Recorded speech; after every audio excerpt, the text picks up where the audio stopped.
1. You were literally at 1. Okay. So, obviously, 1,200 MMR is a pretty solid amount, but that's only just the start of improvement. So, from last session, if you had to say, like, what's the most notable thing you remember that has, like, helped you so far? I wanted to jungling in the creep camps and making sure that I jungled effectively at the right times. Okay. I was working on it, and I thought I improved a lot at it. Okay. But at the same time, I worked on just kind of carrying and working on my philosophy of Dota. Okay.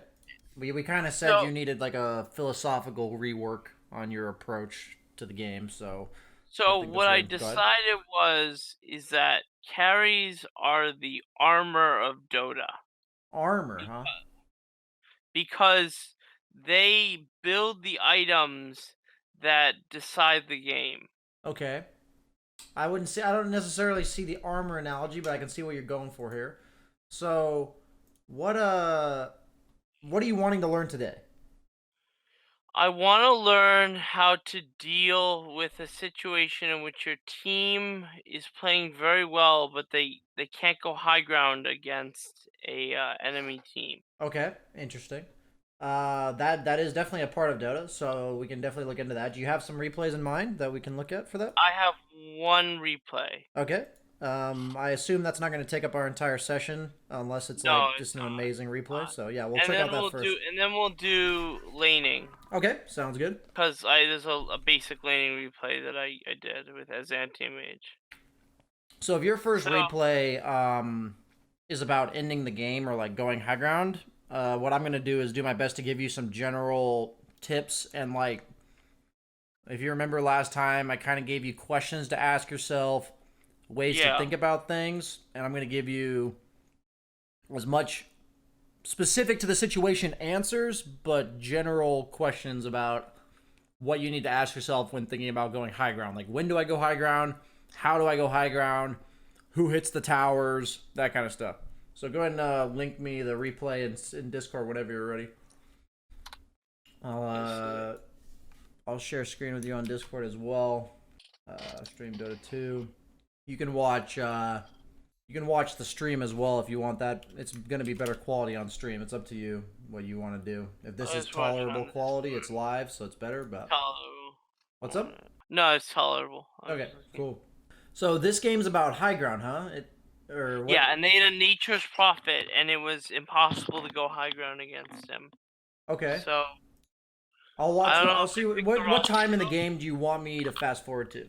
About 15 minutes Okay, 15 minutes.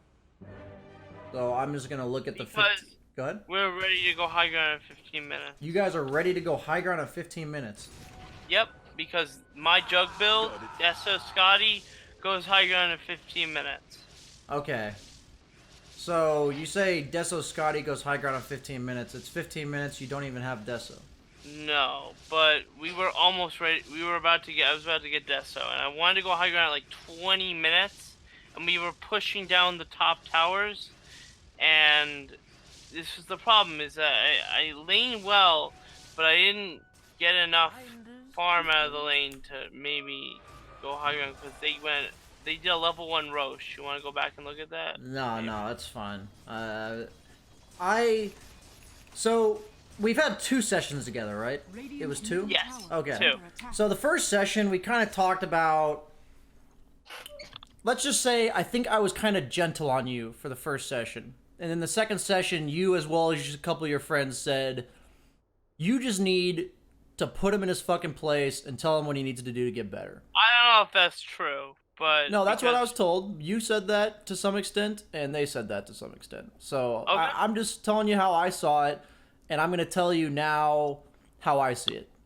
So, like, I think that's the approach that needs to be done going forward if you want to seriously improve at Dota and you want yes, to, and you're trying to get your money's worth out of these sessions. So I'm going to straight up say that you going high ground in 15 minutes reliably with any hero in the game of Dota 2 is lunacy. Like, that's crazy. That's not ever a thing. Like, that's just never reliable. You can't on any hero in the game of Dota with any 5-man draft, even a 5-man draft, you cannot say at the 0-minute mark, we are going to go high ground at 15 minutes. That it just doesn't work that way. Like, that is not how Dota works. Like, so it is confusing to me, right? I'm sure it's a little confusing to the viewers too, that you're saying you're ready to go high ground at 15 minutes when if you have a Deso, what's just stopping this Ursa from like blinking and killing you in like 8 hits? So what item do you recommend I go? Well, what I'm not saying is that your item is wrong. What I'm saying is when I look at going high ground, I think to myself, this is I try to paint myself like this picture of exactly what the image of going high ground is going to look like. So when I played Dota, when I said that it's not okay to think about high ground at 0 minutes, meaning at 15 minutes into the game, like when we're drafting, like say I'm drafting at the highest level. I'm gonna try not to go too complicated. Like I don't want to, run before we walk here. But if I'm drafting at the highest level, I want heroes that have stuns. I want heroes with push. I want heroes that can split push. Like there's certain parts of the game that heroes need to be able to do in a draft. But never, when I am drafting, do I think to myself, I want to end this game at 20 minutes. I want to end this game at 25. Like nothing about the draft has to do with anything past like 10 minutes envisioning like a specific timing. Like you just can't plan that far ahead in Dota. Like all you can do in Dota is establish what your next objective is and how you're going to get it. Like that's all you can do. So like right now, I think we talked about this a bit in our last session, but like when I talk about Dota, the first objective as a carry you should look to get is one of the tier 1s. Ideally, it's going to be the opponent's safe lane or mid lane.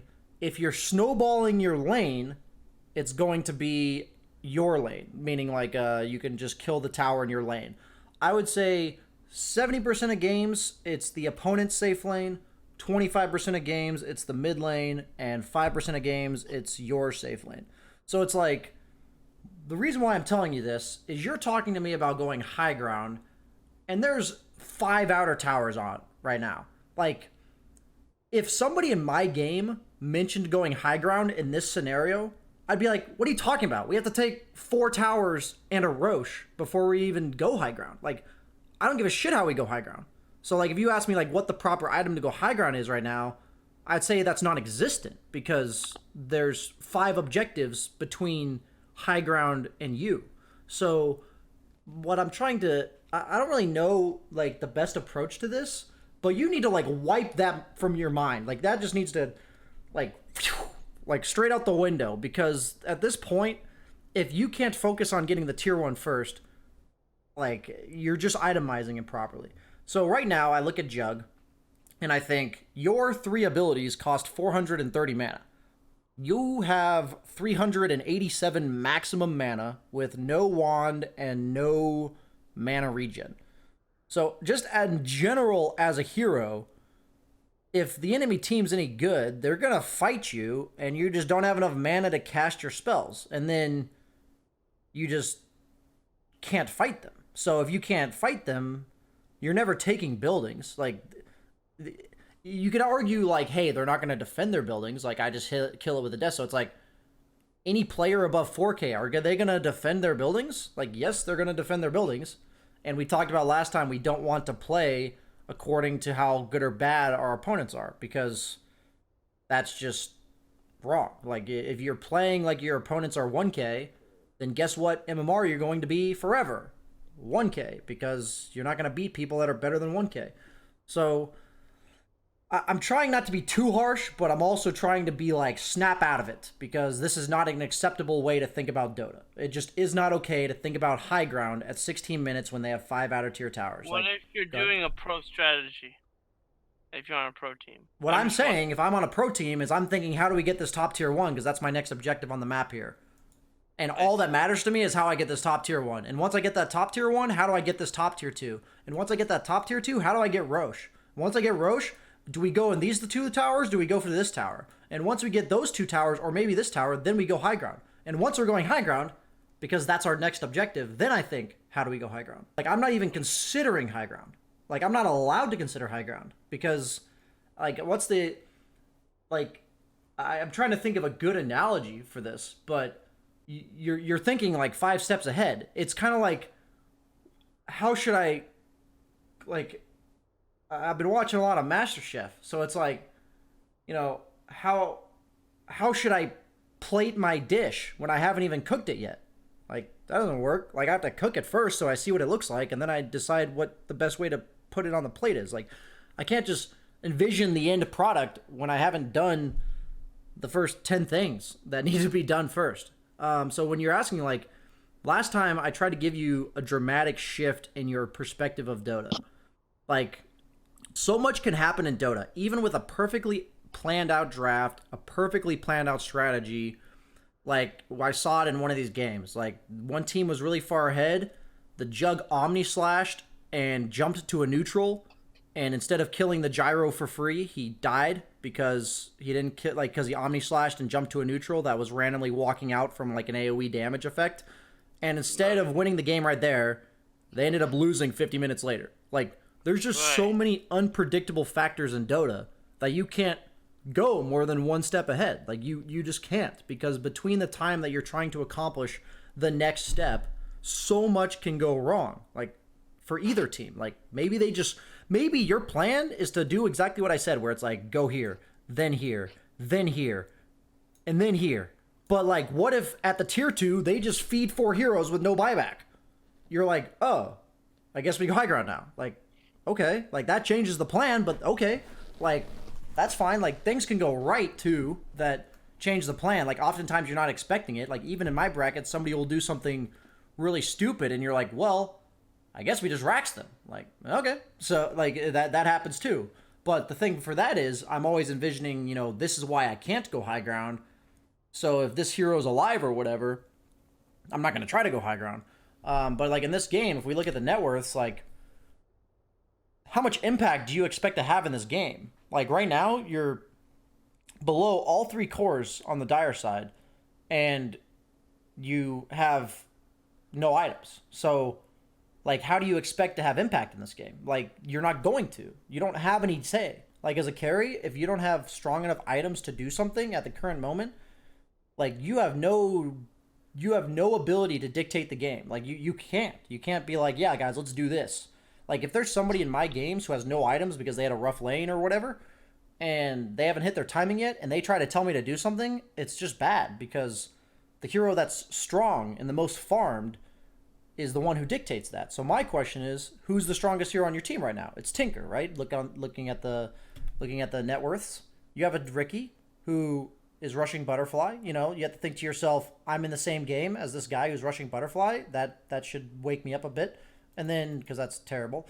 And then you have a Tinker with bots. So you ask yourself conceptually, when Tinker has bots, what is he going to do with this? What does Tinker do as a hero? Like, I'm asking you now. What does Tinker with Blink and bots do for you? He pushes out all the lanes. He pushes out all the lanes. So maybe what that means for you is you won't have to put yourself in as much danger, and you can look to push lanes. Does he offer tower push? He does, but not very much. What does he offer for tower push? How often will you ever see a Tinker right-click a tower? Only if he's with his team. I swear to you, if you watch a pro match, the average tower damage of a Tinker is like 9 over the course of an entire game. Like, they never hit towers. Tinker, like, even if the entire enemy team's dead, the Tinker's going to spend the time, like, traveling around the map clearing creep waves. Like, the amount of efficiency for a Tinker to right-click a tower is zilch. So, like, what I'm saying is, when you have a hero that's ahead, what that hero does for the game is what dictates what you do. So if that hero is an Axe who just got a blink, well, that means your team should go look for some kills. If that's a Lesh with maxed Edict, that probably means you guys should look to go kill some towers. If that's like a DK with ultimate, you go look to kill some towers. DP with ultimate, go kill some towers. Like, if your hero that's ahead is a Tinker, the last thing your team's going to do in the next 5 to 10 minutes is take any towers, because the hero with the most farm on your team doesn't kill buildings. So That's just how it works. And that's usually why when I'm watching professional and I say, I think they should have prioritized this hero's start over this one, it's because the hero that's supposed to push towers has a bad start and the hero that's supposed to farm has a good start. So now they're all stuck farming because the hero that has a good start is just going to keep farming. The hero that was supposed to take towers is not strong enough, so he's just going to keep farming himself, and then suddenly they have nobody doing anything. They're getting picked off. Kind of going into a lot of strategy here. But I couldn't figure out what to do then because they had a nature's prophet and he goes very late. so my answer to you on that question, because that's a tough question, right? Is what do I do next? The most important. So I hate to say this, but I have to zilch this high ground thought. Like I need to wipe that from your fucking mind right now. Because if you're envisioning going high ground in 15 minutes, I need to like metaphorically just spank that out of your mind. Just gone. It's gone. Okay, we forgot about that. Okay, or like it's out of the picture. So like what happens is when I give you a coaching session to anybody, or I'm teaching a lesson. Generally speaking, I'm trying to adjust your form. You know, I'm adjusting your mindset. If you don't come back, which is fine, I'm not like trying to guilt trip you into coming back. You're gonna naturally stray away from the path and go back to old habits or old mindsets. And right now, I'm trying to spank you back onto the path. Okay, so that's let's rewind this a bit in terms of thought. High ground is like step 20 of a Dota game. So let's just like worry about 1 through 10. Let's do that first. So when it comes to the game of Dota, what I try to paint a picture, if I were even talking to somebody who's never played Dota, or they've played like 10 games of Dota, okay? This is what the Dota game is. The team that shoves lanes better, meaning they push the lanes more efficiently, is going to win the game, okay? Like 90% of the time. Like you will win almost every game in your bracket if you push the lanes better than the opponent. So we're going to talk about lane pushing, because lane pushing results in objectives. It results in you getting farm. We talked about it in our last session when you're anti-mage. It results in you being safer if you're doing it better, because you're like getting information from pushing in the lanes. So I'm going to try to go as simple, like breakdown as possible here. When it comes to lane shoving, there's a couple factors. 1, how fast you do it. 2, like what you do it with. Does it cost you mana? Does it cost you health? Does it cost you time because you have to right click? So that's the first step. How fast do you clear waves? Secondly, how survivably do you clear waves? Like what on the map kills you? And then thirdly, who on the map can bully you? So what I mean by this is if I am a Terrorblade and the opponent is a Tinker with bots at 15 minutes, who bullies who? Tinker or Terrorblade? Like if both of them show up to the same lane and hit the creeps, who's bullying the other? What does the Terrorblade have again? It's just 15 minutes into the game. Terrorblade's gonna have like a Yasha treads and double Tinker Wraith. Blade's Terrorblade. Yeah, and honestly, for the entire course of the game, for the most part, Terrorblade's gonna get bullied by Tinker. I'm talking about in a vacuum, meaning that if there's no other heroes in existence, theoretically, is Terrorblade ever killing a Tinker? No. Maybe with help from a gank, he might kill a Tinker, but in general, he's not going to kill a Tinker. So, what I like to think about when I'm playing these carries is what heroes do I bully and what heroes bully me. So, in this case, how is the matchup between you and Ursa on the map? It's not good. It's not good, right? Even though it's a 5-position Ursa, theoretically, if we're talking about a core Ursa, you don't really kill him because he pushes his R if you'll Omni Slash him. And if you try to spin away, he does like a ton of damage with Overpower and Fury Swipes. So that's one example of a hero that bullies you. So when I'm playing Dota, if I'm able to be the bully in the game, meaning that I am a hero that is not scared of anyone else on the opponent team one-on-one, that is the dream game to be able to carry. Like, that is the easiest game to be able to carry. Because if I see one hero there, I don't give a fuck and I walk at him. Like, that's the dream. That means that I can split push wherever I want to. That means I can farm wherever I want to. And all I have to do is worry about getting, like, 4-man ganked or some shit. And that's, like, a lesson you can kind of learn down the road, like, when people actually start coordinating ganks. But I have a hard time believing in 1K MMR there are 4-man coordinated smoke ganks. It very rarely happens in 6K. I doubt it happens ever in 1K. So at that point, if we can draft you heroes, or I don't even want to say draft you heroes, because that's like down the road. We can pick you comfort zone heroes and think to yourself how we can adjust this. So when it comes to the heroes in this game, if you want to bully a hero like Ursa, Prophet, Wraith King, I'm thinking to myself, all of those heroes are all single target damage. And all of them, including even the Nature's Prophet, are heavily mana based, and they also lack mobility other than walking. So immediately comes to mind is Diffusal and Manta. That comes to mind because they're all single target, so I want a Manta. And Wraith King Ursa have severe mana problems, and the Diffusal lets me catch up to the Prophet. So the next step is be like, well, if I go those items, that means I'm intending to show on the map. That's what I'm saying. I'm tending to run at them in the lanes and hit them. But until I get those items, I can't do that because of their heroes. So then your option is, well, I have this Tinker this game. I know I'm loading a lot on you. I apologize. I have a Tinker, but his job in the game is to push lanes. So rather than itemizing to be able to bully people out of lanes, why don't I itemize to accelerate my farm as much as possible?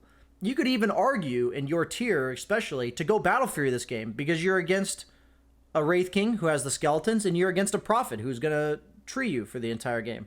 In my bracket, I'd probably go Maelstrom, but in your bracket, I think Battle Fury is a perfectly acceptable build, because you just have to clear waves faster and accelerate your own farm. In the jungle specifically, because you have this Tinker that's going to be pushing all the lanes for you. So you're talking about going high ground. You're talking about killing buildings.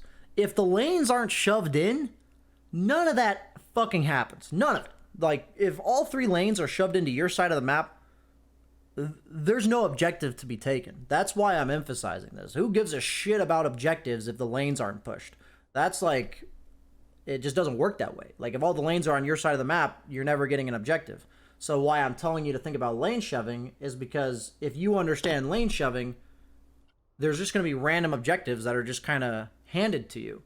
So the big problem I have is I'm telling you straight up, if you want to get better at Dota, you need to ixnay every single build you've ever come up with.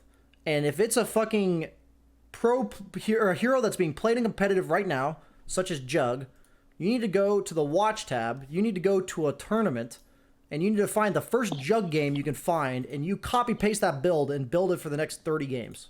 That's what, well, we're gonna go to this Jug game right here. See what this Jug built. Right here. Where is he at? He went Manta. He has a mag, so that's a little bit different. But he went Manta, Diffusal, Scotty Butterfly. You can go that build if you want to go that one. And since it has a mag, it's a little different. Maybe we'll pull up a different Jug game. Is there a Jug game without a mag? We're scouting. I know I'm gonna make this as quick as possible. Jug, yep, Jug with no mag. Perfect. What do we got here? Jug, he went Phase, Wand, Drums, Maelstrom, Mjolnir, BKB. I'd say BKB is a little crazy. You could go Mjolnir Manta or some shit. And just copy paste and just do it. Because what I'm trying to tell you is the reason why he goes Phase 1 Drums is so that he can participate in lane shoving, he can participate in fights because he has mana as well as health to make use of it, he has mobility.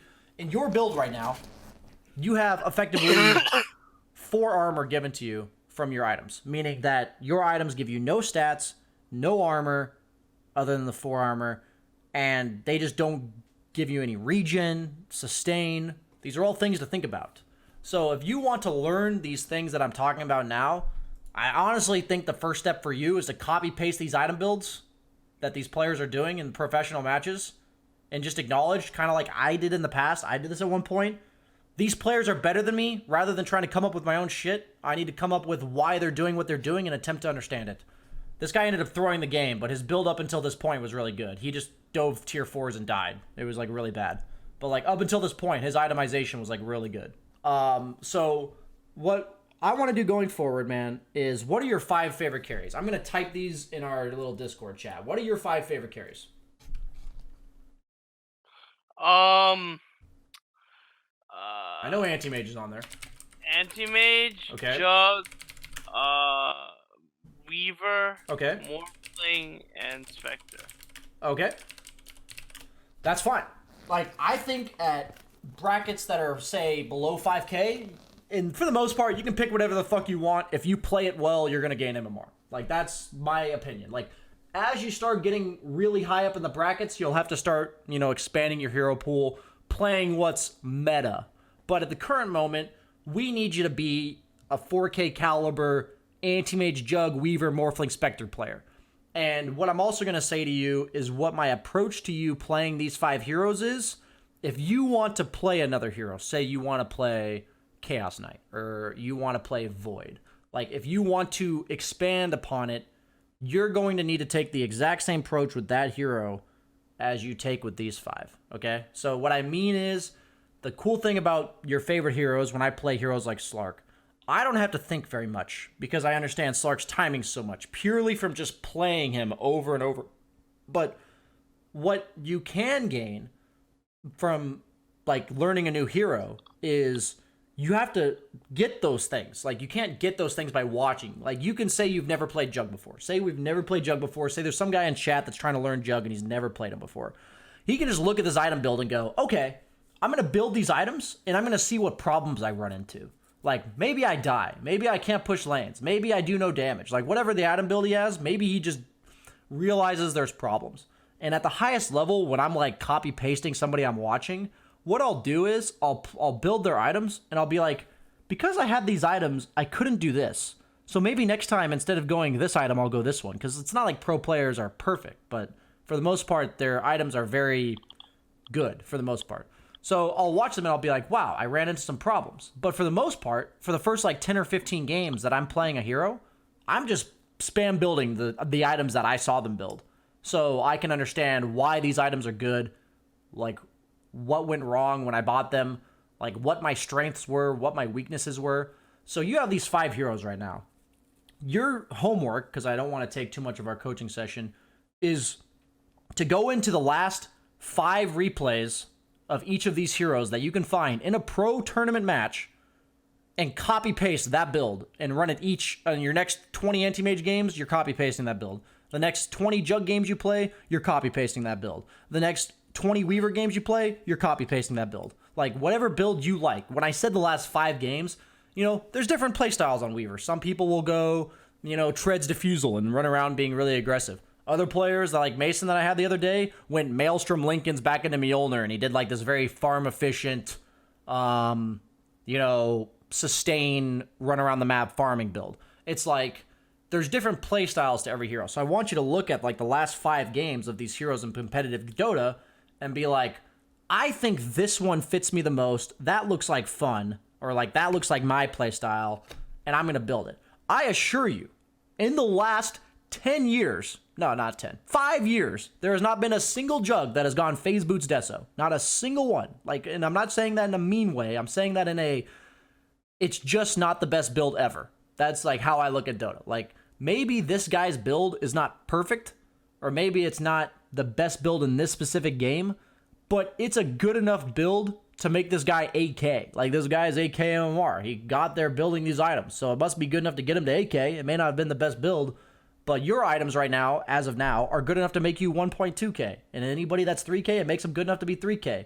So when it comes to items, I think items are the hardest part, and like one of the hardest things in Dota. That's what I said to you while I was muted, so I'm telling people on stream.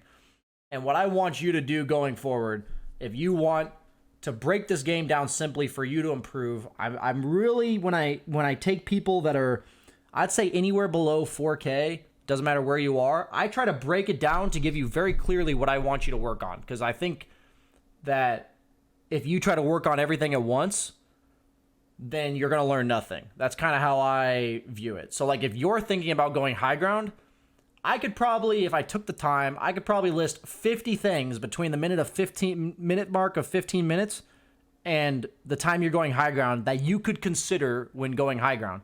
And if you have to think about 50 things, you're not going to think about anything because your mind is just going to be so clogged. And if you're thinking about items and all this shit, your mind is clogged. So what I want you to do is I want you to play games building the same items every game. Like, I want you, I don't know what your hockey setup is, but I literally, like, let me close this replay for a second.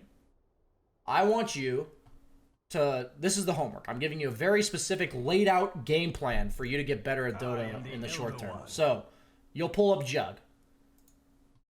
Demo hero. Say it's, first off, we're going to have a hotkey for opening our shop. I don't care what your hotkeys are. If you want mine, I can give them to you, but I think hotkeys are best for each person to kind of just individualize. But, open shop. I'm going to click this little customize item build. I'm going to find the build that I saw in a pro match. Say it was Phase Boots Mjolnir, and I'm just going to do this. Quelling Blade first, then a stick, then Phase Boots, then the crown, because I'm going drums next, then got the full wand, and then I'm going to put that Mjolnir here. Oh, and then he built Manta, I like that, and then I'm going to go, you know, butterfly, like whatever. And you're going to do this. You're going to shift click that, puts it in your quick buy, you're going to get the gold, you're going to buy it. You're going to, once you buy it, you shift click the next item, you buy it. You shift click the next item, you buy it. You shift click the next item, you buy it. And that's like, that happens every single game. And I know this seems so rudimentary, but I think people overcomplicate Dota at every level. I think at every level, even myself included, will overcomplicate Dota. And I want you to spend zero thought on your items. I know that sounds weird, counterintuitive, but I think focusing on the wrong things, even in my bracket, can be incredibly destructive to anyone's growth. So every game you play, you're going to build the same freaking items, and you're going to try to play the game to the best of your capabilities. I don't need you to play the game the same way every game, right? I don't need you to do specific timings every game. I don't need you to whatever, you know, I don't need you to play the exact same way every game. I want this factor, the itemization of your hero, to be the exact same every game. I would even go as far as to say, go through the replays and copy paste their skill build. Like, you'll go 201, then level 4 you'll level your healing ward. It's like, you know, I did that a little wrong here, but you will literally go the same item build and same skill build, same talent build every single game. And what you'll do is, over time, say you do this thing 50 times on Jug. There's like a couple games where, or you like, overall, when you looked at people's builds, you saw that most of them went movement speed. So you're like, okay, I'm going to go movement speed.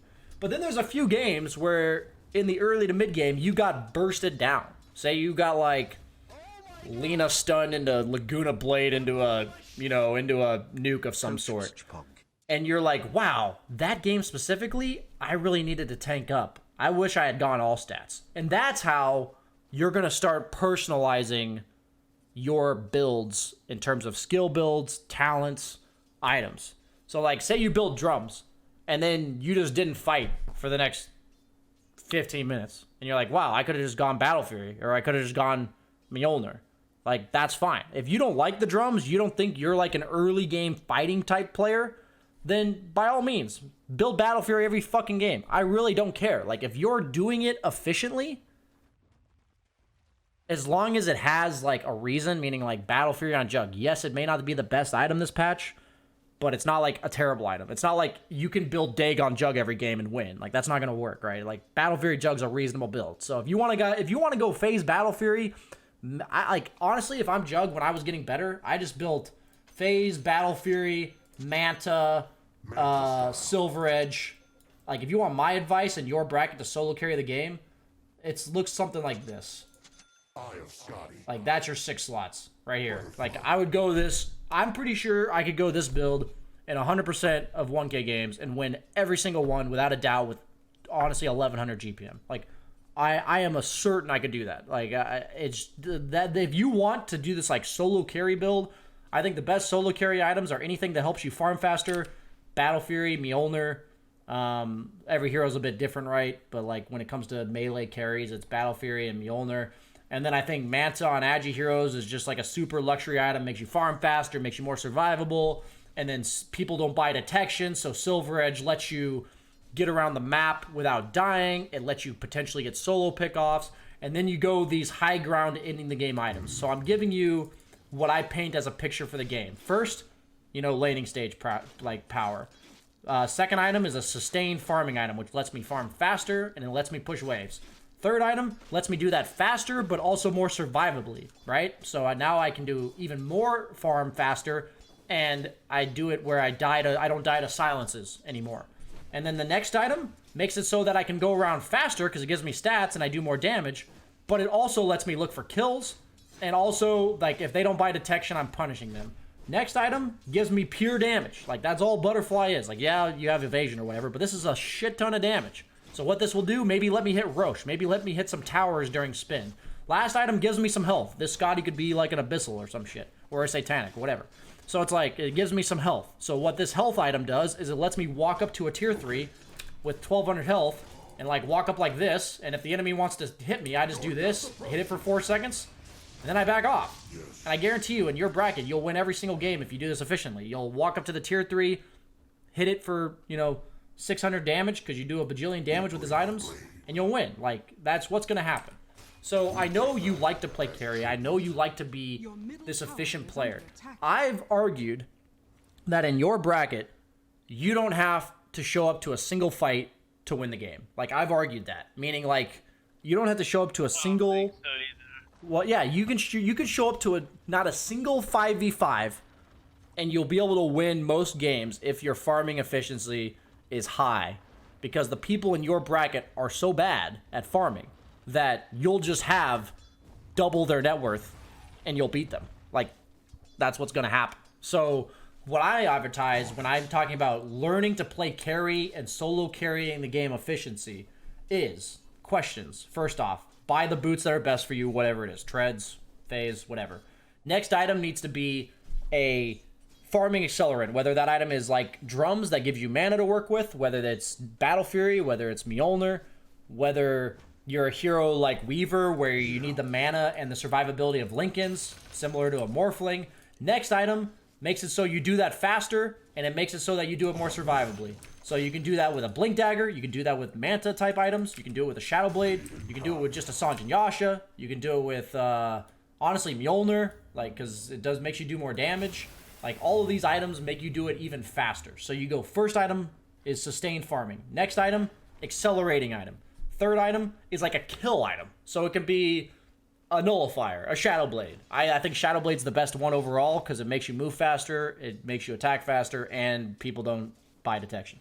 So I think that's the best solo carrying item in the game.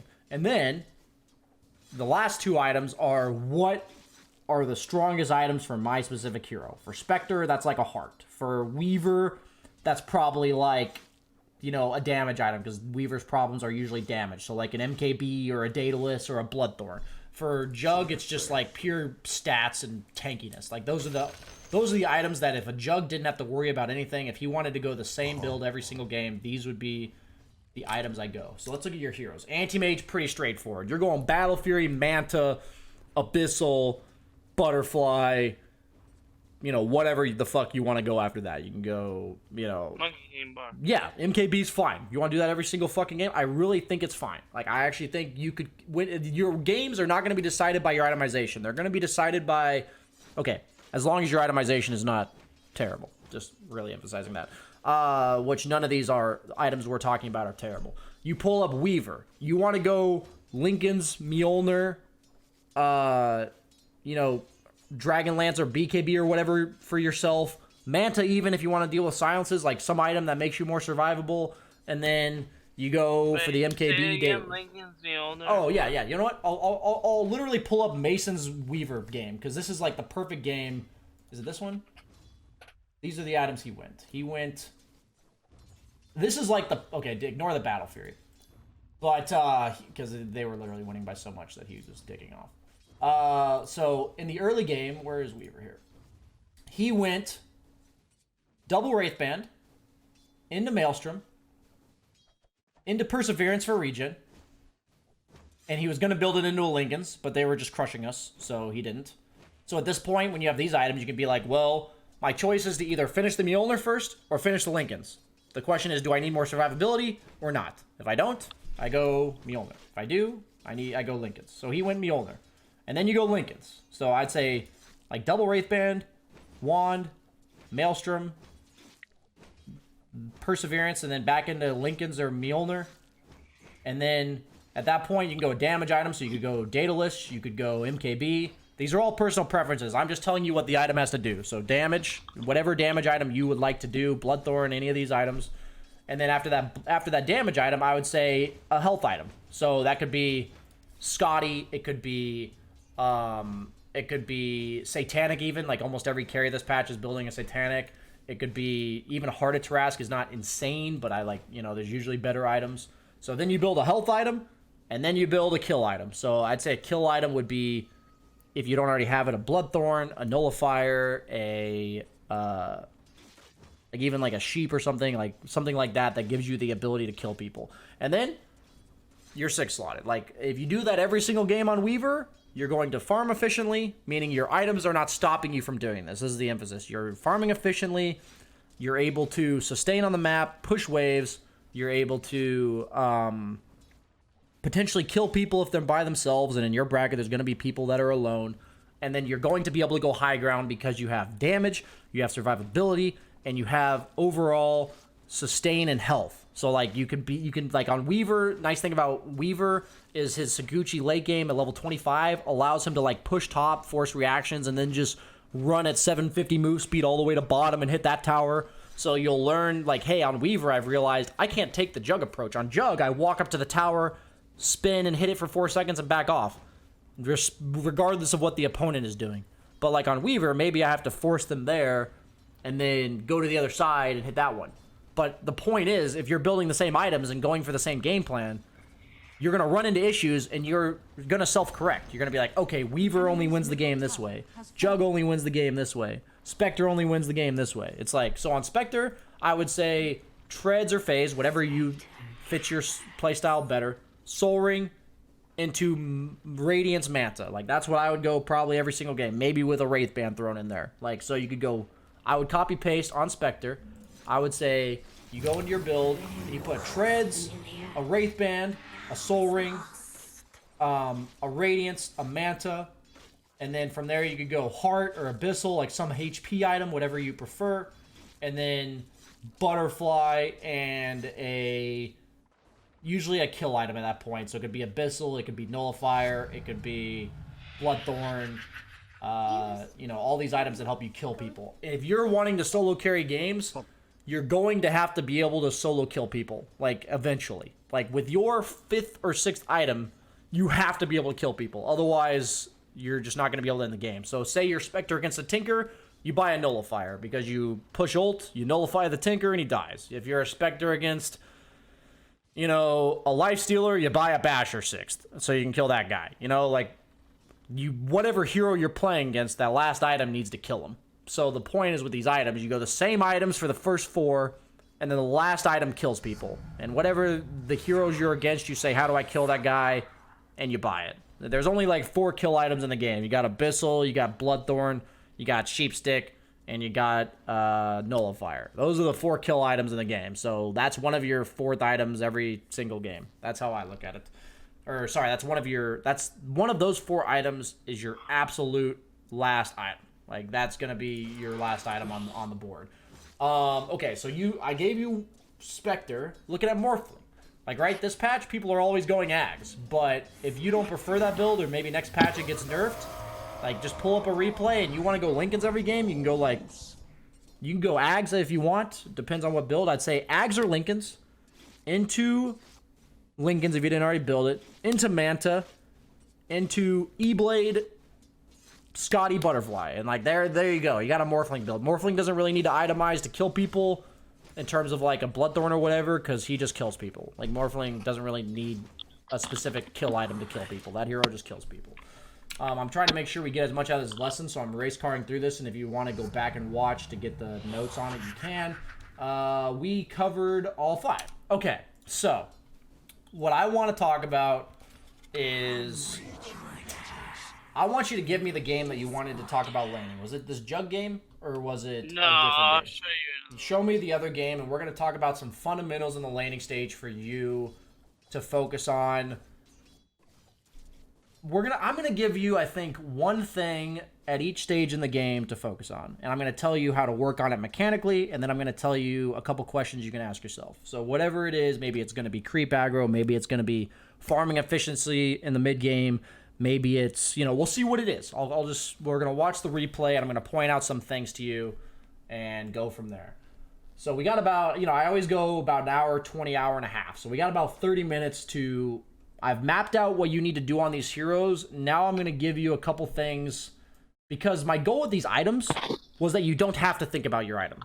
That's the goal. So we kind of it's like when you're doing an experiment, they always put controls in the experiment. I don't know if you know the terms for this, but controls are things that they're purposely keeping the same every trial so that they can change other things, right? That they can identify what the effect of other changes are because the other things they keep are the same. So now that we've established the controls of your experiment or whatever, hypothetically, we're going to talk about things that you can change, be more efficient, do better, that you'll be able to noticeably see help your gameplay. So obviously this looks like a rough one. You are 1-16 on Anti-mage. This looks like a rough game. So at your bracket, I don't think lane matchups are all that important. Yes, learning to draft for lane matchups can be nice. It looks like you were against Tide, right? Tide Pudge? Tide Zeus? Yeah, and then Pudge came down and wrecked the Okay, lane. so we're going to talk about key mechanics here. So, what? Just watch from the beginning. Yeah, I'm watching from the beginning. Anytime I ask you, I'm going to try to ask for your opinion if I think I need to know it. If you have a question about what I'm saying, feel free to interrupt me. I know I talk a shit ton. So we're going to fast forward here. Itemization is fine. Okay. Habit. Period. Every single fucking game. Your next item you're going to buy gets shift clicked into your quick buy. Okay. If this quick buy is empty, you have failed me as a student, okay? At any point in the game. Okay. Even if you don't end up buying that item, say like you have Manta Battle Fury already, and you queue up an Abyssal, and you're like, wait a minute, I want a Butterfly. I would much rather you have that Abyssal queued up and then not buy it than have nothing in the quick buy. It just makes your life easier. What the nice little things about Dota is you queue up that item and it says, and when you get the gold to purchase it, it goes ding, and you're like, oh, nice. One less thing to think about. The game itself is telling me to buy the item right now. So that's cool. I know you're probably looking to buy a Quelling Blade, but I want you to buy it right when you get 200 gold every single game. I want you to buy Stick every time you get 200 gold. I want you to buy Boots when you get 500, etc. Okay. So, let's watch this a bit here. 'Tis mine. First blood. Thanks and have fun. Okay. Couple rules of thumb. We're going super down to the basics here. Okay, in your bracket, people are not going to bully you. What I mean by that is, when the way bullying works in Dota is if you're in a situation where the other guy trades favorably, like where if you were both hitting each other or whatever, he would trade favorably, a good player will hit you every single time. Like, that arises. These situations are very specific. Like, they're very small windows. Like, sometimes in a lane, based on the specific positions of the creeps, based on, like, maybe your Blink's on cooldown, or maybe your Time Walk on Void is on cooldown or whatever, that guy is advantage. And then 5 seconds later, you're at the advantage. I don't even want you to think about that shit right now, though. My point is, that shit makes you worry about other shit. Let's worry about basics. You are not allowed to not be within melee range of a creep that's dying. So, your first focus is if a creep's dying, you're hitting it. See this? Like, you're not allowed to be here when this creep is dying. I don't want to hit that creep. It's Why? going to push the lane. The only thing that matters in the first 5 minutes of the game is you getting last hits. Nothing else matters. But that's going to push the lane all the way to the enemy tower. You know that, right? So here's my question. You're saying, let me confirm. So, with all due respect, the way you're saying that is it makes you imply that you're like, you know this, right? Like, you're not stupid. My response would be, wouldn't you rather have 30 CS than 10? Like, who gives a shit if it pushes, right? Okay. Like, I'll push the lane all the way to the enemy. Okay, so here's how the Dota works. No. Here's how Dota works, man. Let me rewind real quick. I'm fine with you arguing with me. I'll roast you all day. Wait. Okay. So, right now, you giving up this creep is just free deny for him, first off. Secondly, if you're worried about it pushing, kill this creep and then deny this one. Like, go ahead and hit this one back. So, the way I look at Dota is equilibrium is one of the mechanics of Dota, okay? Like, that is. Equilibrium means if you're pushing the lane or the lane's pushing to you. That is one of the mechanics of Dota. Like, that is one of the things of laning. But the way I look at laning is you need to learn to get every single CS first and then learn how to equilibrium. So, if you want practice to go into a private lobby, I've shown this on stream before. I'm fine to go a little bit over on this coaching session to show you this real quick. I'm going to create a private lobby. If you can't do this, by the way, my recommendation for you or anybody watching as a carry is that you don't queue up a pub until you can. Like, I picked Slark, it doesn't really matter. You can pick Anti-mage, you can pick Jug. You should not play a game until you can do this. That is my advice. I would actually say start with a Quelling Blade the first time you're doing it, and then try to do it without a Quelling Blade. So, like, basically the Quelling Blade makes it easier. So start game, you're gonna teleport yourself to this lane, and I can't fast forward or anything. You're gonna sit in this lane for the first 3 minutes of the game. You're gonna get every single last hit, as many denies as you possibly can. So the goal would be, what would it be? 24 last hits and maybe at least 12, but ideally like 16, 18 denies. Like, that's your goal by 3 minutes. And at the end of this 3 minutes, the lane's right here, okay? So what that'll do is it'll teach you, like, oh, if I don't want to push the lane, I'm going to hit that once. And then I'm going to hit this one, okay?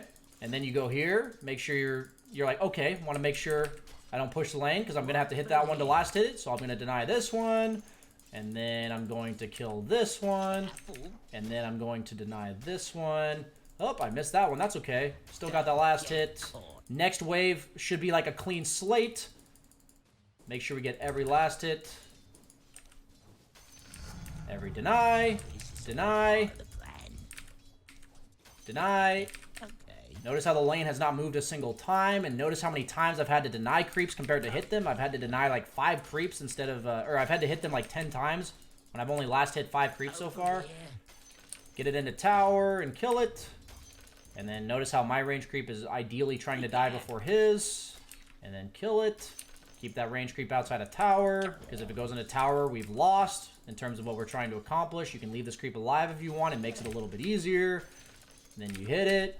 If you can't do this, where you're keeping the lane in place and getting every single CS, how do you expect to lane properly with no opponent, right? Like, or with an opponent, I mean. Right now, we have no opponent. So right now, that should be fine. I might miss this one, actually. Yep, I did. So, I mean, I said ideally 24 CS. If you can get it in 20, I'm happy. But, like, I'm going to get 23 here. So it's like, because I missed one. Or not 23, it's going to be 20. So I missed a deny there, but I said you don't need to get every deny. At the end of 3 minutes, if your lane does not look like mine, with you having almost every deny and almost every CS, you have failed. And you should not queue up for a pub until you can do exactly this. I'm only doing it until the 3 minute mark to show you what I mean.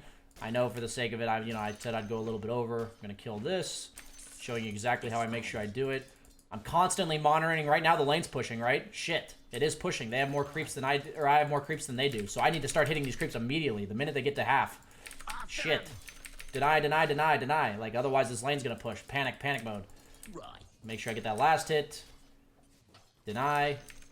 Deny. Nice, we're back. Sweet. We've recovered. But this is what the lane should look like at 3 minutes. That should be 20 CS. I messed up one, you saw. I have 19 CS and 17 denies, right? So, if you can't do this, even remotely close, then you failed equilibrium. Like, that means you don't understand equilibrium. In Dota games, nothing matters more than CS, okay? That's what the pull camps are for. That's what the pull camps are for. That's why they exist. Because what happens is, if you get more CS than the other guy, but you spent the first 3 creep waves pushing it so that at 2 minutes it's right here. That's why supports are supposed to pull, right? And you may say, BSJ, my supports never pull. On heroes like Anti-mage, if you're dire, you can blink your way to this creep camp and pull it once. Like, you can easily pull a single camp like this. Like, say I'm Slark right now, the lane was pushing. Say the lane's out to his tower right now because I just won the lane. I'm level 4. I don't know if you know, but the small camp gives pretty good XP. So you just walk over at 310, make sure you get there in time. You pull it at 315, because in your bracket, maybe your support's not going to do this. Should be able to walk over at any time. I missed 3 creeps for this pull camp. 3 creeps are about 150 XP. This one's about 110. So if your lane's really that bad, meaning you pushed it all the way into their tower, you just walk over here, you pull it. Hey, we're good to go. Like, sweet. Did I 1 creep maybe? So now you made the opponent miss a creep. I know I'm like missing creeps on their tower right now, but the lane wasn't pushed. I'm telling you to do this if the lane was pushed, but the lane wasn't pushed. I'm just showing you. Obviously, if this were happening and the creeps are on their tower, please run back over. But yeah, so it's like, nice. I got 115 XP instead of 150. Still got some gold. And now the lane's back to my tower. That's nice. So, like, you can fix all these things. So, like, Equilibrium, you already told me. You're worried about the lane pushing. I told you that you're welcome to give me your opinion. And if I disagree, I'm going to shut it down, right? So, priorities. That's what we're working on for you. Make sure you're focused on the right things happening. Nothing matters more in the first 5 creep waves than getting as many CS as possible. Whatever it takes to get as many CS as possible. So, for the first 5 creep waves up until 3 minutes, you need to be in position to get every last hit and every deny, okay? Like, I don't mean you have to get them, but I mean that if you are not actually trying to swing on that creep, you have messed up. Like, that means you are not in position to get it. It is hard enough to CS every single creep when you are trying to hit it, okay? Now, we're going to make sure you don't miss any creeps because you didn't even try to hit it. That's like the first step we're going for. And then once you get that, we can work on the next thing, but I'll show you as the lane goes on. So, every creep, you're hitting it. You can write this down in your notes if you want. Every creep's getting hit. Obviously, your techies is kind of fucking with things. The point is, people would argue, BSJ, my supports ruin the laning stage all the time and shit, or the laning equilibrium. What do I do about that? My response is, if you do the drill that I showed you, you're not going to be the one fucking up the lane. And that's all that matters. Because if you're not fucking up the lane, you're going to gain MMR. Like, that's just how it is. So, okay, right now... See, that one you didn't even... Okay, I guess you're close enough, so I don't worry about it. Okay.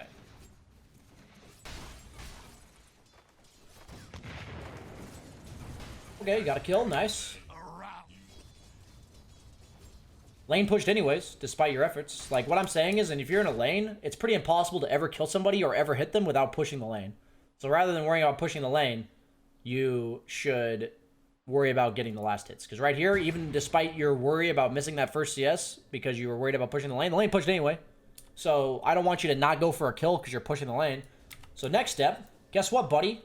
I told you to queue up that Quelling Blade. You didn't. You have 400 gold and you just don't have a Quelling Blade. I guarantee you're going to miss at least 1 or 2 CS in the next 2 creep waves because you don't have a Quelling Blade yet. So what happens is you get that kill on Tide and you hear this nice little ding and then you go buy the Quelling Blade and then you queue up your stick because you're against the Tide and that guy... has Anchor Smash that he's spamming. So then there's 1 CS you missed by 5 damage. Okay. Denied. Let's see. Still don't have a Quelling Blade of 500 gold. 2 creeps you weren't in position to get. Okay, you do. That was pretty ham. Okay. So my answer for you, let's go back to earlier when you killed the Tide. Where is this at? 1.5 minutes.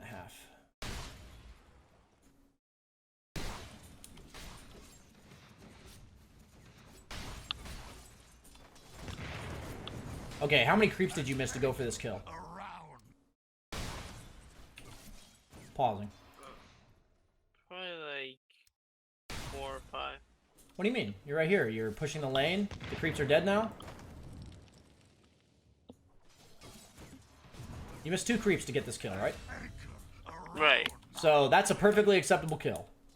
Because you missed 2 creeps to get it. Tide was worth 175 gold. Those creeps are worth 90. Simple math. Right now, when you blink on this Tide, when you salve right here, How many creeps you missing?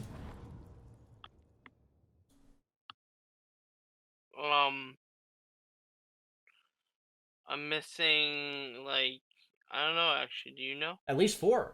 Like, at least 4. If you live, you're missing 4. Like, imagine, right now, this Tidehunter, right? No mana. Literally no mana. He's going to be at no health. What's this guy's game plan now? Like, I'm asking you hypothetically, like, how does he lane now? He's gonna go back to base. Okay. So what's more valuable? You killing him and dying? Even if you kill him here. Wouldn't he rather you kill him? If you really think about it. Yeah. Because he gets like a free trip back to base and you're like taking a lot of damage and missing creeps. So net effectively, did you gain anything by killing him here? Even if you live. Even if you live. You didn't gain anything, right? Because you're missing 4 creeps and you're getting a kill. And then also, he can't lane. So your entire focus on the laning stage in your bracket needs to be getting every single CS for like the first 5 minutes.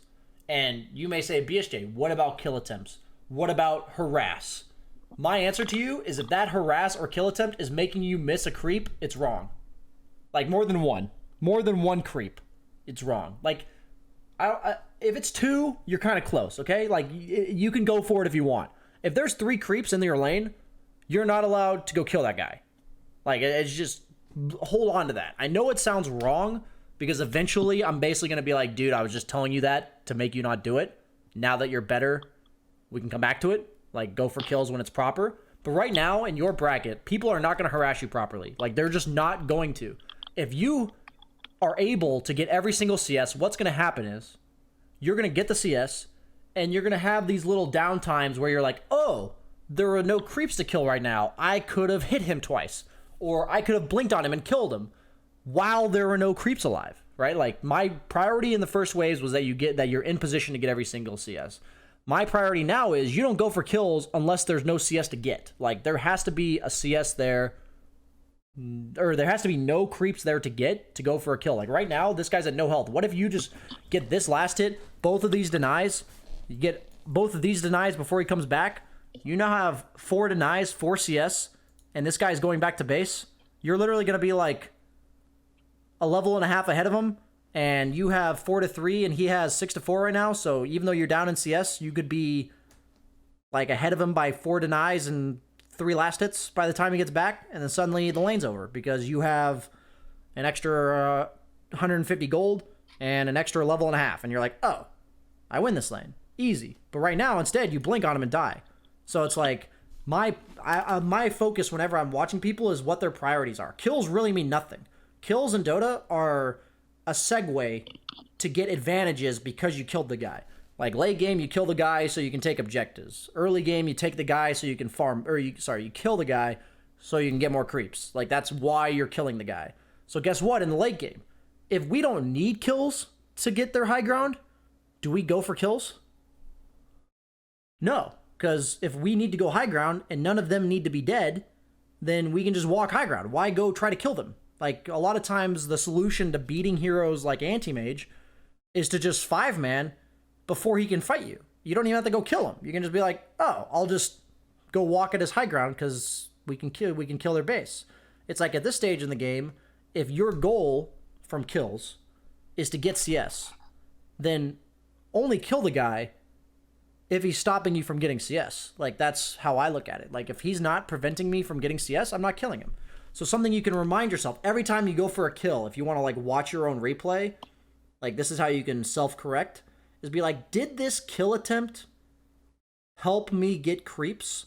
And if the answer is no, then try to ask yourself, how do I not do that again? And right now, I'm telling you the number one trigger, you know what I mean? Or like alert that tells you whether or not it's good is how many creeps are alive. That just tells you, because how many creeps are alive or how many creeps are going to die before you get there, like, or before you come back. So right here, this is a big deal that you just take the creeps, because I guarantee you, if you're level 5 and he's level 3, the kills from there are going to be free. But if you're killing him when you haven't established an advantage yet, suddenly you're trading him evenly, and you're at 800, you're at 900 gold right now. I'm going ultra basic. If you don't have an item in your quick buy, and you don't buy it within 10 seconds of being able to afford it, you have failed. It's that simple. Like on any hero. If you don't have an item in your quick buy, fail. I don't care what else you're doing in the game. You already failed. If you have an item in your quick buy and you haven't bought it within 10 seconds, you failed. So I honestly think that's your number one concern right now. You have 900 gold in your bank, quote unquote. What do you think your net worth is right now? My net worth is Total net worth. probably like 1,200. Okay. So, I'm asking you to get better at Dota, right? You're 1,300 net worth and you have 900 gold in your stash. You are effectively saying, BSJ, I believe I can carry this game at a fourth of my hero's maximum potential. Because 3/4 of my potential is down here. Like, if you have stick, Right. boots, and a quelling blade, your hero's just better. Like, way better. So, that's why I'm emphasizing, like, I don't give a shit what else you're doing right now. If you're not spending your gold properly, you might as well, it doesn't matter. Because what I told you about buying the same items every game, what you learn is, you learn your power spikes, you learn your weaknesses, you learn your strengths, you learn your timings. None of that fucking matters if you don't have items. Like, you don't learn anything. Like, you're gonna be like, wow, this lane felt really hard.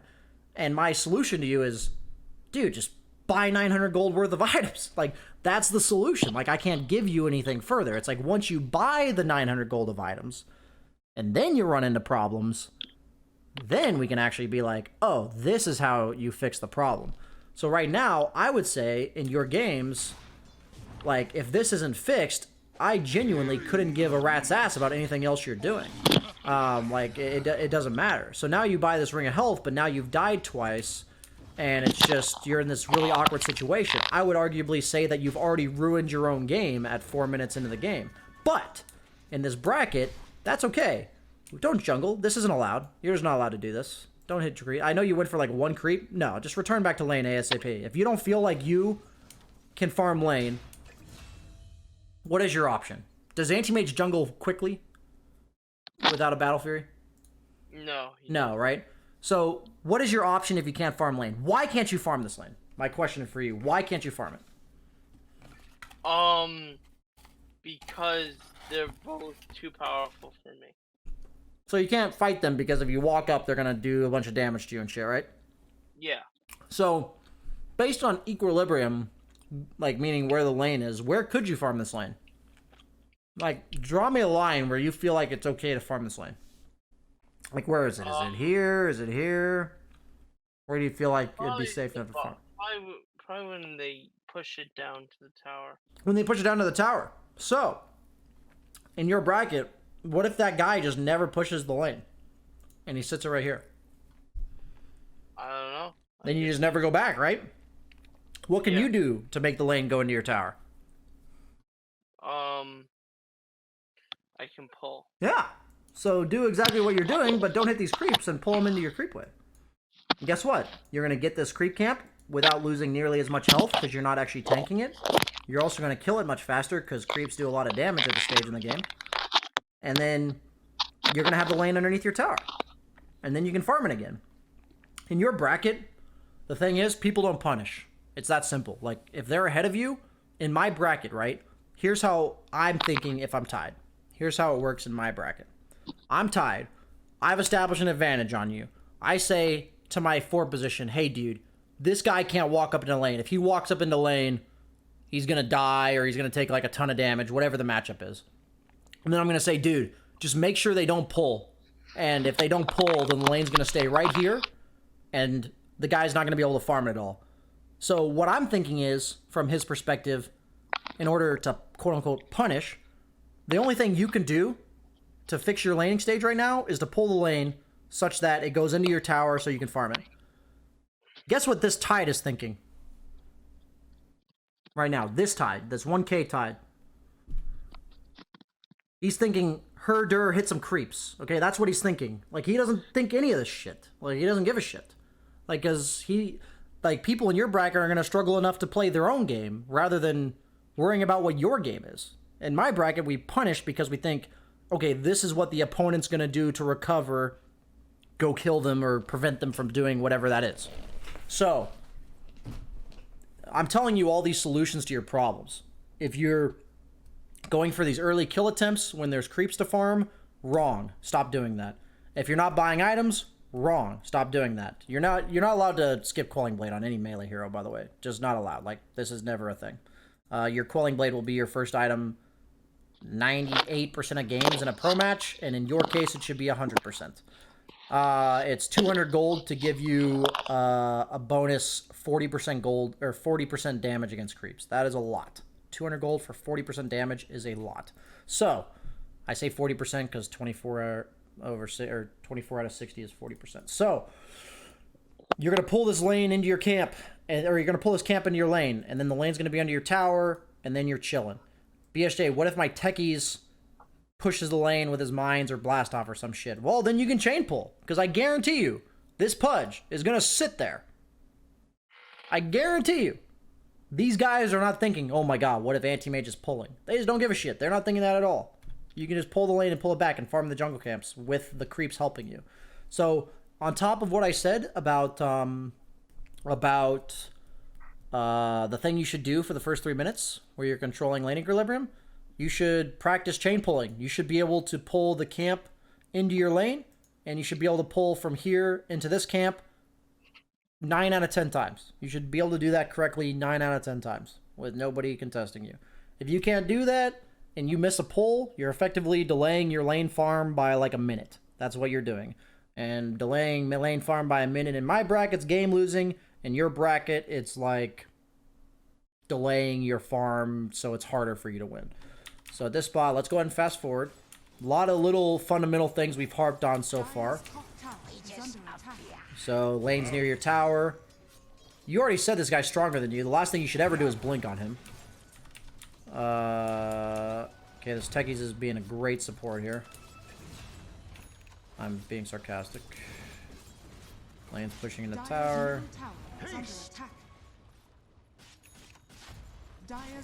Okay.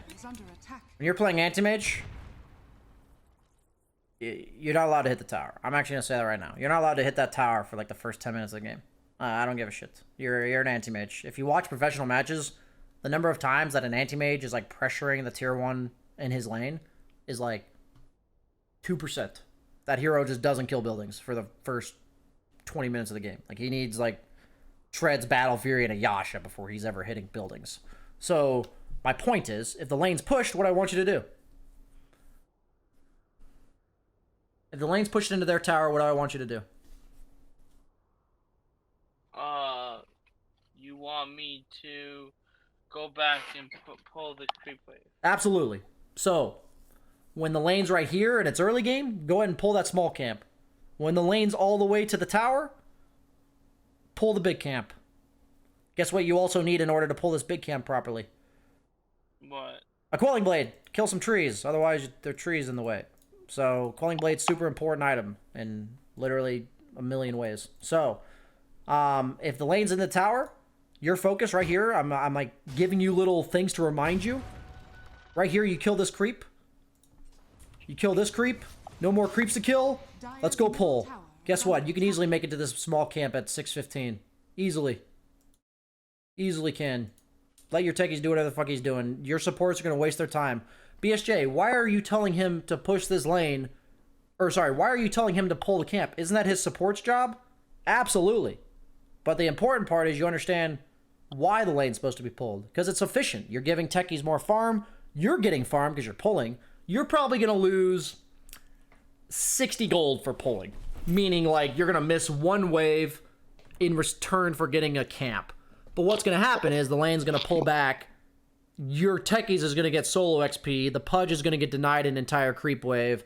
And net effect is you losing like 60 gold and them losing an entire creep wave. Which is very good as an overall net effect of you doing something. So, whenever lane pushes, if you want to, up until the tower, meaning that if it pushes out to here and you don't want to farm it, meaning like you don't feel safe farming it, kind of like earlier, No jungle creeps this early. You are pulling every single time. Why? Because nobody in your bracket's going to stop you. Secondly, if the lane's pushing the tower, then you can consider doing this camp or this camp. Whatever one floats your boat. Honestly, both work. If you pull this one first, you can usually chain pull, and that just gets you 2 camps instead of 1.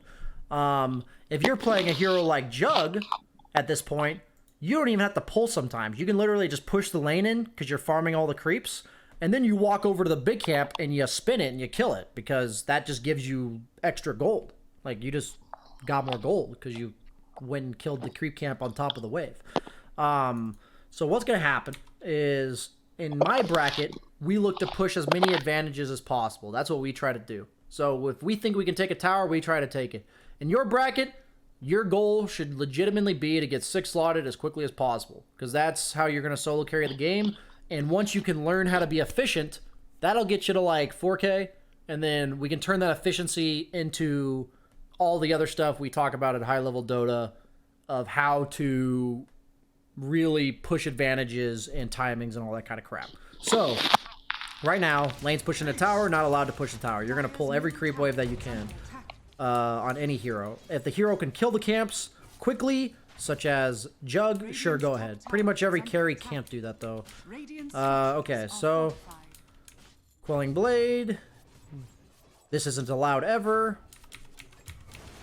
Okay, gonna keep watching. Huskar showed up to my lane. Can't really go top because there's 2 heroes there. Your mid lane's pushing. I'm just kind of mentioning things to think about. So there's no other lane for you to go to right now. But you know there's a Huskar here. You're really intent on pushing this tower.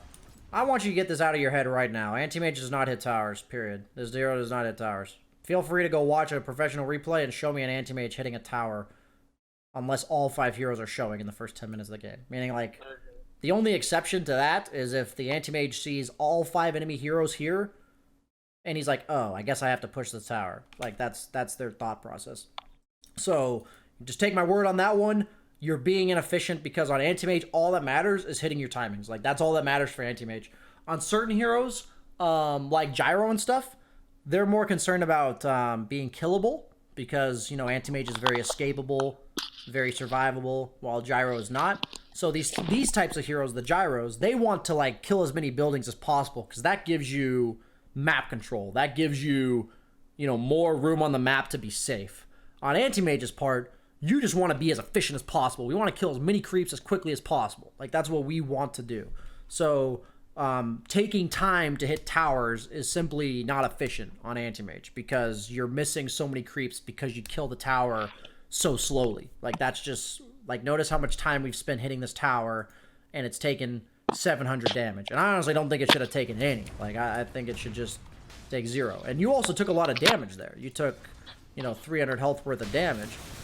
So we end up getting kills here. The nice thing is if you're rotating between pole camps and stuff, you can do exactly what you just did right here. And, you can do exactly what you just did right here after rotating from the pole camp. My first thought is, why are you killing this Huskar? Quick question. What is this Huskar preventing you from doing right now? What do you mean? By Huskar being here, are you allowed to farm creeps? No. Okay, so why are we killing him? Should I just go into the jungle? No, he's preventing you from hitting creeps. Why are you killing him? What do you mean? I'm killing him to allow me to kill creeps. Okay, that's the answer. You're killing him to allow you to kill creeps. So, you kill this Huskar. He's dead. Is this Ty preventing you from hitting creeps? No. Why are you killing him?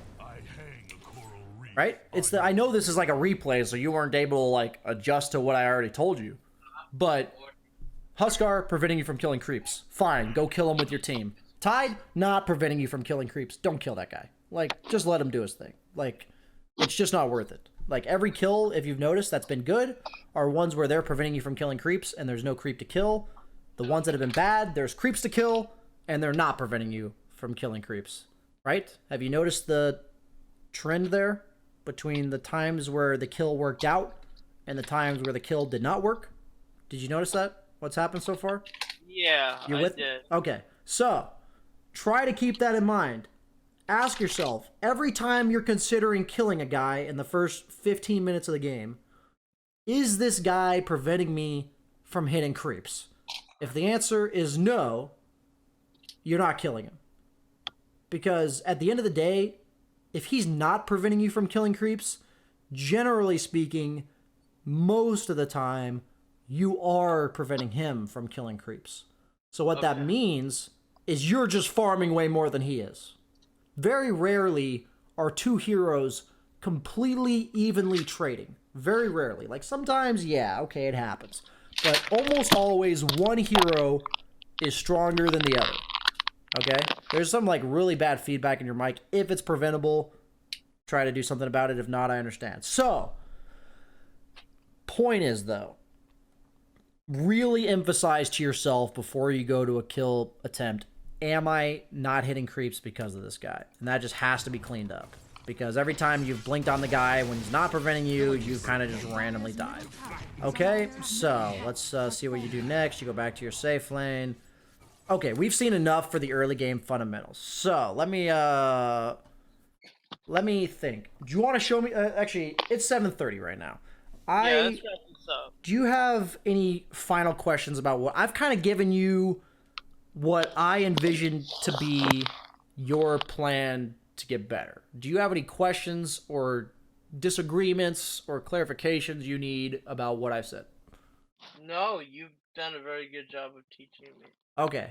I just want to say, man, I think overall your attitude's like really good. I just think that we need to really shift your mindset to be focusing on the things we need to be focusing on. I think generally speaking, every player in Dota, no matter what skill level they're at, maybe other than tier 1 Dota, like meaning the best players in the world, all of them, and myself included, have issues thinking about things that are not important.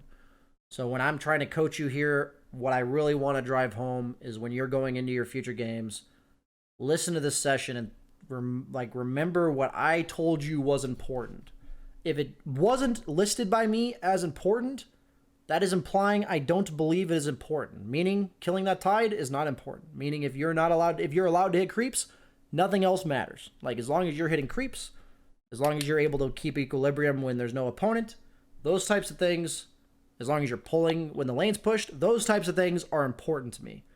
And then at that point, that's just going to accelerate your Battle Fury timing, and you're going to win games more often if you have a 15-minute Battle Fury than if you have an 18-minute period. That's how lower MMR Dota works. If you have a 3-minute faster Battle Fury, your win rate's going to be, 15% higher than it is if you have an 18-minute Battle Fury. So, thanks for signing up, man. I hope you learned a lot. Any last comments? Not at all. Cool. I know I just talked a shit ton for an hour and a half, so. Yeah, it's fine. Best of luck, man. I'll talk to you later.